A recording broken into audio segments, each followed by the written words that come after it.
Hey everyone, Paul Tompkins here, Flippin Experts, and I wanted to do a quick teaching on something that's so important because I'm an investor and I love buying properties, but if I can find deals a lot quicker, a lot easier, a lot less work, I'm all about it, right? And that's where wholesalers come in. Wholesalers come in and basically they're the bridge between a seller and an investor, right? They're that middle person. They go out and find the deal, work with that customer, work with that seller, put it under contract, assign it to somebody like me, an investor. So, I wanted to do just a quick teaching on how do you sell to an investor? How do you sell to somebody like me and do it effectively? Because I can't tell you how many wholesalers come to me every single week, every single day with a deal that just doesn't even fit anything I'm looking for. So, I want to give you 5 tips today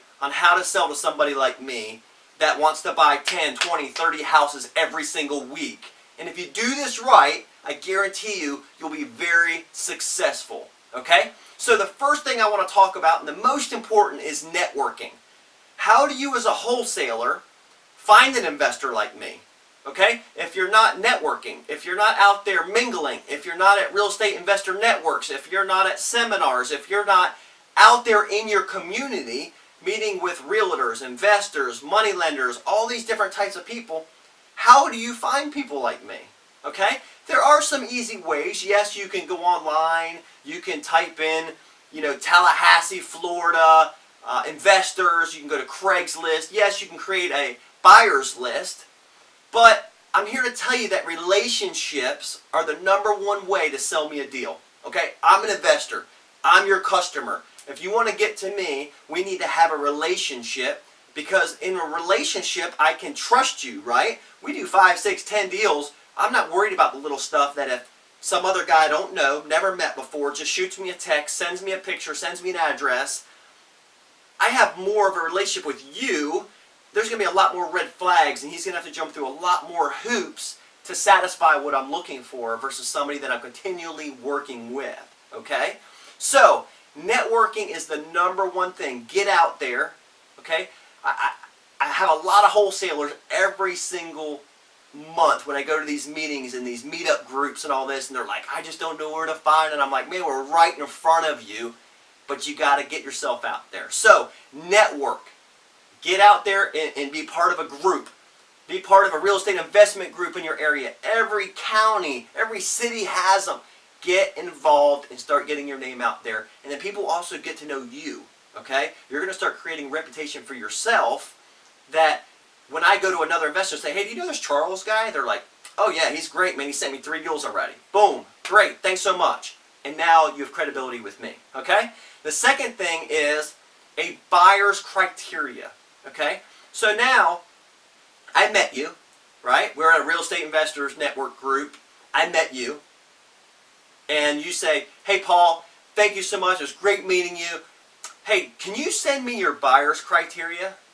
And I'm like, not a problem at all. Love to. Shoot me a text and I'll send it right over to you. So you send me a text and it's, hey Paul, it was great meeting you tonight. Can't wait to work with you. Do me a favor, just send me over your buyer's criteria, because I have a buyer's criteria. I know what I'm looking to buy. I know what my sweet spot is. I know what I'm staying away from, stuff I don't want to touch. Maybe I'm only doing residential and not commercial. Maybe I'm only doing single-family homes. I don't want any land. Maybe I only want 3 2 homes and bigger, right? I'm not looking for 2 2s or 1 2s. So don't send me an apartment, right? So I have a criteria built out in my phone that I go to my notes section and I text it right to somebody. They have everything I'm looking for, what counties I work, what states I work. Everything is there for you, okay? So now all you have to do is create a buyer's list, right? Hey, Paul likes this, boom. Charles likes this, right? Christine, she loves this stuff, and then so on and so forth. So now you have a buyer's list of all your stuff and all my criteria, all his criteria, all her criteria. It's like we gave you the answers to the test. Like, if you find this, I want this, and I'll buy it from you if the number's right, okay? That's like the professor stomping his foot on the ground. Okay, so I gave you that. We're going to move on to number 3 real quick. Now stick to that, okay? Don't try to sell me something that's not on my buyer's list, okay? I know what I want. I know what I sell faster. I know how I can renovate faster. I know my numbers in this area more than anything. If you send me a commercial deal and I've asked for only residential, I'm going to give you about 2 opportunities and you're off my list, okay? If I say I want 1,400 square foot and bigger and you're sending me 900 square foot, 1 bedroom, 1 baths, you're going to be off my list within about 2 texts, okay? Because I've already given you the information, the answers for what I want. You need to respect me enough and do your homework to only send me what I'm trying to buy. I don't want to buy these other things. So, well, here's what happens. I get a text. Hey, I got this. Here's the address. Here's this.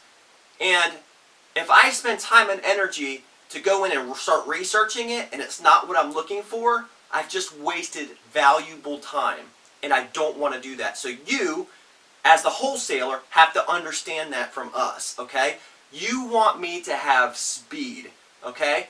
The more information I have, if you have photos, send them. If you have videos, Paul, I was out to the property today. It was awesome. Here's some pictures. I even took some videos for you, Paul, because I know you like as much information as possible.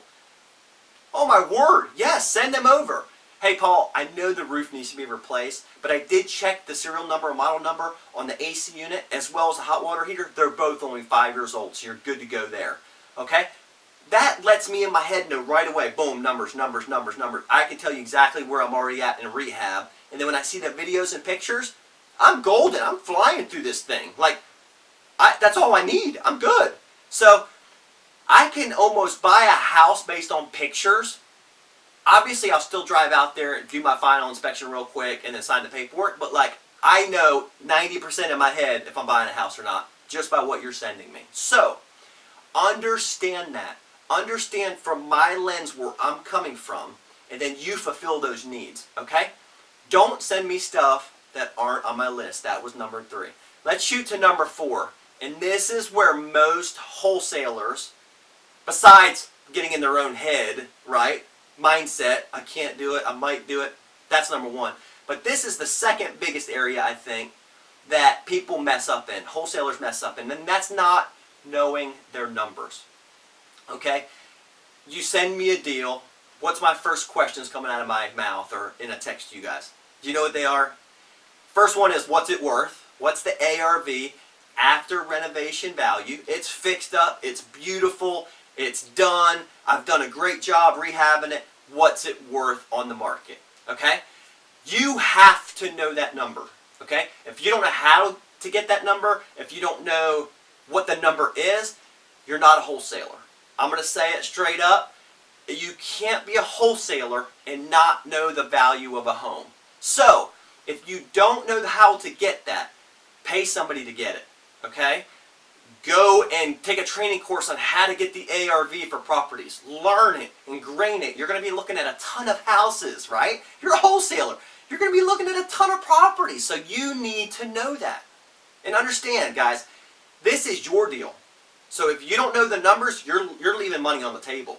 You might come in lower, and I say I made an extra 10K because you didn't know what your numbers were. Or maybe you're asking 10 grand too much, and it's not worth that, and you lose a deal because your number wasn't right. And all you got to do is go back to the seller and say, hey, here's what it's worth. I need you to come down about 10 grand, and we got a deal. Okay? So when you don't know the value of a home, you can lose deals or leave money on the table. Okay? And here's where I see a lot of wholesalers kind of trying to tweak it and do their own thing. They just make up a number. If you don't know your numbers, you're not on my list. You're gone.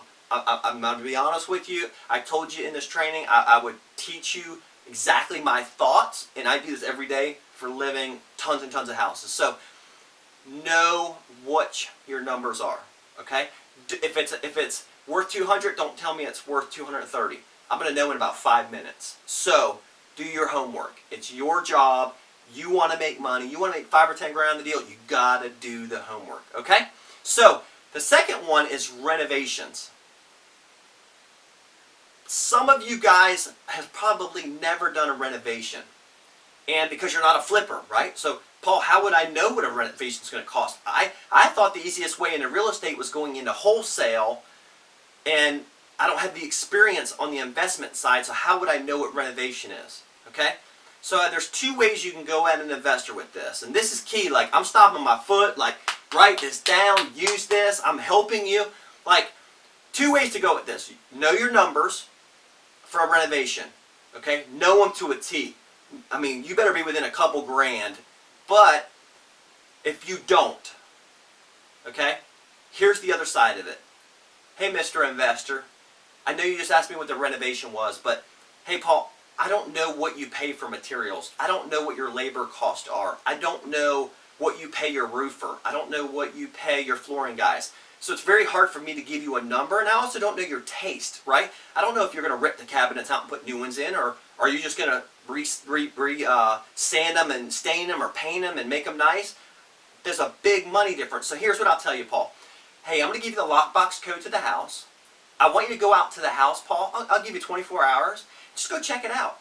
And then you put together your numbers because you know what you pay your guys. You know what you pay for paint. You know what you pay for flooring. And put your number together and come back and throw me an offer. I mean, I'm asking 130. Okay? That's what I need to get for it. But like, if we're off by a little bit, I can go back to the seller and see if I can get them to come down a little bit. But I know we're kind of tight on where they're at. But like, you go check out the renovation. I mean, you want to do your due diligence anyway. Right, Paul? I know you're smart. I know you're going to go look at it anyway. Now, if some investors kick back at that, you could say, hey, listen, it's a light rehab. It's a medium rehab. It's a heavy rehab, Paul. And what do you mean by that? Everybody can gauge it differently, but for me, a light rehab is $20,000 and under. A medium rehab is $20,000 to $40,000. A more expensive rehab is $40,000 and up. Okay, for me. Other people, it's a little different. So you can even ask that investor, like, what do you consider a medium rehab? What do you consider a light rehab? Or you just say, hey, listen, here's the videos I have. Here's the pictures I have. There's a lockbox code. Go check it out. This house is going to go fast. Come on in and make me an offer. Okay? So if you do know your numbers on renovations, like maybe you've done renovations before, you're a contractor, you're whatever, go for it. Okay? But if you're off and making up numbers and you're saying, hey, it's a $30,000 rehab and I get out there at $60,000 or $70,000, I'm going to be upset because I just did a ton of research, right? I drove all the way out there. I spent time and energy pulling all the numbers, and your rehab's off by $30,000, $40,000, you're going to be off my list very quickly. So those are two avenues you can take with an investor, and I think that'll help you a lot. A lot of you new guys, new girls, I would say, hey, Mr. Investor, I don't know what your criteria is for renovations, what you do, don't do. Here's a lockbox code. Go check it out. Do your due diligence. Make me an offer. And guess what? They're going to go do it. I would go do it. Okay? I'd rather you tell me that than give me a fake number or I don't know number, because that makes it sound like you're incompetent and you just don't know. So I'd rather just, hey, go drive it. Check it out, Paul. Make me an offer. Okay? That was number 4. Number 5. This is a big one, guys. Customer service. Close the deal. Okay? Here's what I mean. Wholesalers in the middle. You're going to that seller, right? So you're having beautiful customer service, right? Yes, ma'am. Yes, sir. This looks great. How can I do this? It needs to be the same way with your investor. Okay? So your job is to please the seller and please that investor, because you're putting it under contract, going to that investor saying, here you go, and let's get this deal done. So customer service is all the way through. From the beginning conversation at a meeting, and you get that guy's information, that girl's information, all the way through to the deal's done and even after the deal. I want to share with you guys what a wholesaler just did to me about 2 months ago, and it was awesome, okay? Take it to the next level. You can always take whatever you're doing to the next level. And this guy, he was good. So he met me at a real estate investors network here in Tallahassee, Florida. At the very end of it, he comes up, he's like, man, I want to get my picture with you, man. That was awesome. What you spoke about was great. This was, and I was like, okay, cool, whatever, you know. And he was kind of puffing me up a little bit, and I don't need that, but it was just, I kind of knew what was going on. I thought I did. So we get a picture together afterwards, and about 3 days later, I mean, we text in between, he got my buying criteria and all that. 3 days later, I get an envelope in the mail with a box, and I'm like, what in the world? And it was a picture of me and him saying, appreciate everything you've taught me. This was awesome training. And a box of like gourmet chocolates. Like, not the cheap stuff, but like stuff like you would drink with some nice wine, and it's just really exotic stuff. And I was like, man, this guy knows what he's doing, okay? He knew how to please people around him and still remain professional and courteous and get the deal done. 4 days later, I bought a deal from him, okay? He took it to the next level, right? He found me a deal, $180,000. ARV, it was worth $180,000. I said, cool. He's like, hey, I can get it to you for $100. And I'm like, well, this one needs a lot more work. It's a heavier rehab. I need it for $70. And he said, let me see what I can do. He didn't say, no, she won't do it. No, they're not going to do it. And they'd already said no, okay? He went back for the next 3 days and worked on this deal with this lady. And customer service, right? He massaged her, he helped her, and how can I help you with this? Oh, you need a moving truck? Here, let me help you do this. I'll help book it, I'll help this. And walked her through the process and comes back to me. And I paid $70,000 for it. Okay, I paid him his fee too, so a little bit more than 70. But I got it for what I wanted because a wholesaler had customer service. So, guys, these 5 things will get you so much further with an investor and also with a seller, right? How you treat the seller. I mean, if the seller walks away halfway through the deal, nobody wins. You don't get your assignment fee. I don't close on the deal, and they don't sell the house. We all lose. So I hope that you guys understand the heart behind Flippin Experts. I hope that you understand that we want you to succeed, because here's what I know. When you succeed, I succeed, right? Because when you sell a house to me, you make money. I, in turn, sell it to somebody else for a profit. I make money. The seller sold it, they made money. The realtor made money. The inspector made it. The AC guy made money. So everybody makes money when you make money. So we all want you to succeed, and I hope these 5 tips help you succeed faster. Less hurdles, less issues, less problems. And I know you're going to go out there and do a great job. So review these 5 things on your next deal and go out there and crush it.